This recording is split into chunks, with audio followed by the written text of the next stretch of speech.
मेरा सम्मानित मंच से पहला सवाल यही रहेगा कि आखिर मेडिकल साइंस है क्या। हर इंसान की एक ही ख्वाहिश होती है कि मैं कभी बीमार ना पड़ूं, और फिर बीमार पड़ जाता है तो फिर एक ख्वाहिश रहती है कि मैं जल्दी स्वस्थ हो और बीमार ना पड़े और वो जल्दी स्वस्थ हो जाए। इस समय हमें याद आती है तो वह है डॉक्टर, क्योंकि डॉक्टर का जीवन ही एक ऐसा जीवन है कि वो चाहता है कि कोई बीमार ना पड़े, सब स्वस्थ रहें, और अगर बीमारी हो गई है तो हम उसका इलाज कर दें। यही एक डॉक्टर का जीवन है। अब मैं बताऊंगा, जब हमारे भारत के परिवेश में जब बच्चा थोड़ा सा बड़ा हो जाता है, पहले तो बचपन से ही पूछते थे क्या बनेगा, वो कहता है डॉक्टर बनूंगा।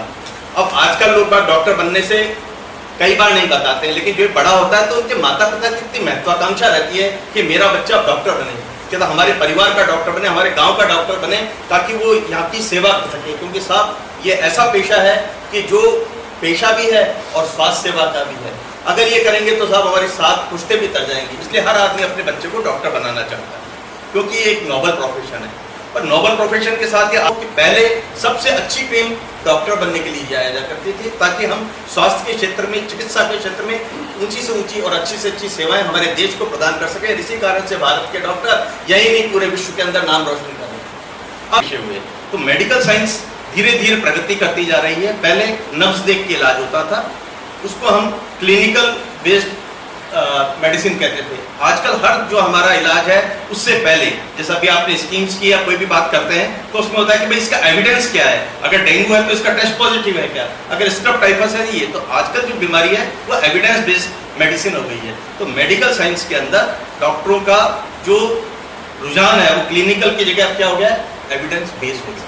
तो मेडिकल साइंस के लिए आज हम मंथन में यही मंथन करना चाहते हैं, अगर आप कभी भी बीमार पड़ते हैं तो ये मान के चलिए जो सामने जो डॉक्टर है वो एक देवदूत है, जो कि आपके प्राण जब संकट में आ गए हैं तो उनको बचाने के लिए कार्य कर रहा है। आज राकेश जी आपने मौका बहुत अच्छा दिया है कि हम कोटपुतली ऐसी जगह जो राज्य की राजधानी को देश की राजधानी दिल्ली से जोड़ती है, और एक जिले के रूप में शाहपुरा, कोटपुतली और बहरोड, एक ये इकाई अगर हम देखें तो हम राज्य ही नहीं पूरे देश का भी इस प्रोटोकॉल का अगर अपनाएंगे तो उससे ले सकते हैं। तो बात रही कि एक्सीडेंट या नेग्लिजेंस, आप नेग्लिजेंस का शब्द एक बार ये मान के चलिए कि एक घर के अंदर उसी अस्पताल में डिलीवरियां हो रही हैं, उसी घर की 10 डिलीवरी हो गई हैं, उसी घर में 3 सीजरियन हो चुके हैं, वो सही हुए, लेकिन जिस समय किसी डिलीवरी के बाद खून बह गया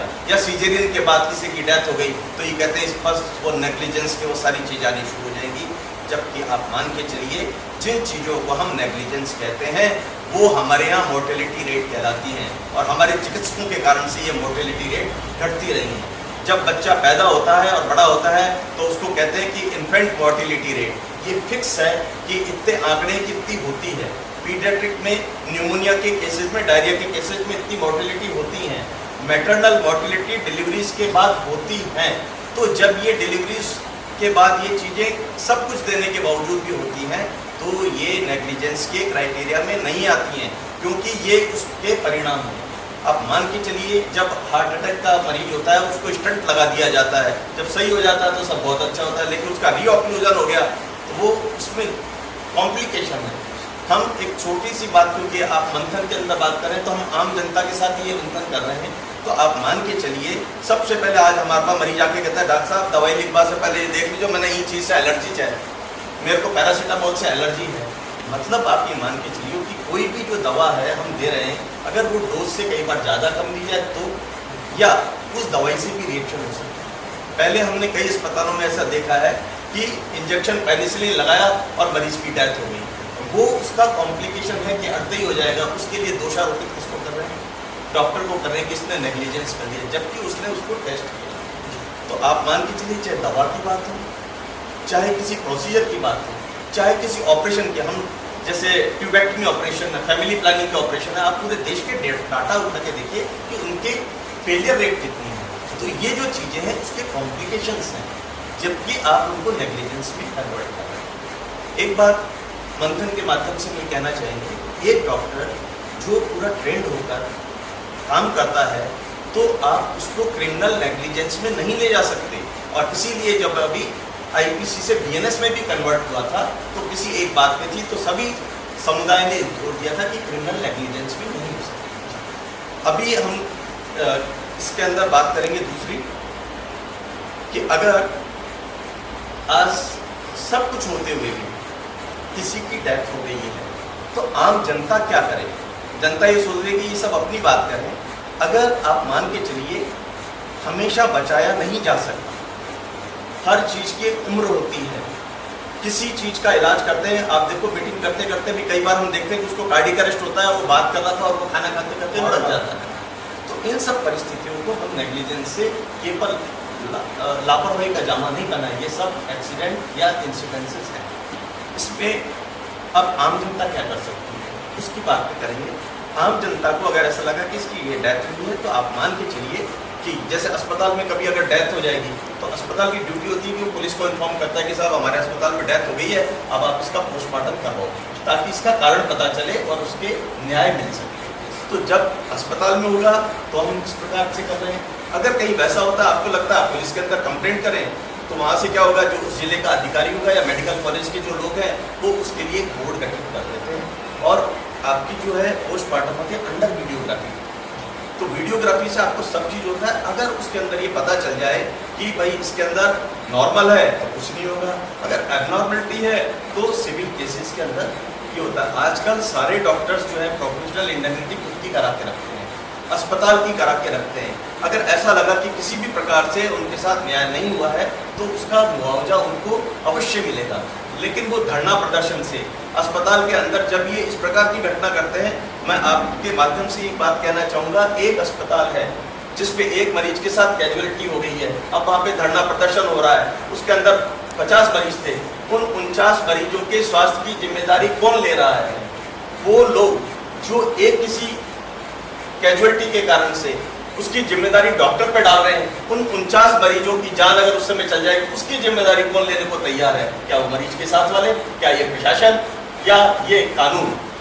ये मंथन का तभी मतलब निकलेगा जब हम इससे निकल जाएंगे। और उसके लिए यही है, कानून ऐसा हो, चिकित्सक अपने मरीजों की जान बचाएं एक निर्भीकता के वातावरण के अंदर। आपने दो चीजें बताई विशेष रूप से, जिसे मैं यहाँ पर मार्क करना चाहूँगा। आपने कहा है कि नेग्लिजेंसी और कॉम्प्लिकेशन को समझना पड़ेगा।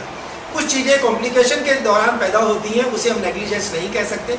और दूसरी एक सबसे बड़ी बात, यदि आफ्टर डेथ या किसी कैजुअलिटी के आप किसी हॉस्पिटल में आकर यदि आप उसके मौताने को लेकर के आप वहाँ पे धरना प्रदर्शन करते हैं, माहौल खराब करते हैं, तो मैं डॉक्टर साहब आपकी बात से 100,000 टाइम एग्री करता हूँ कि उस हॉस्पिटल में जितने भी पेशेंट होते हैं, जितने भी अटेंडेंट होते हैं, उनकी मनस्थिति 100 नहीं तो करीब 60-70% तो बदल ही जाए।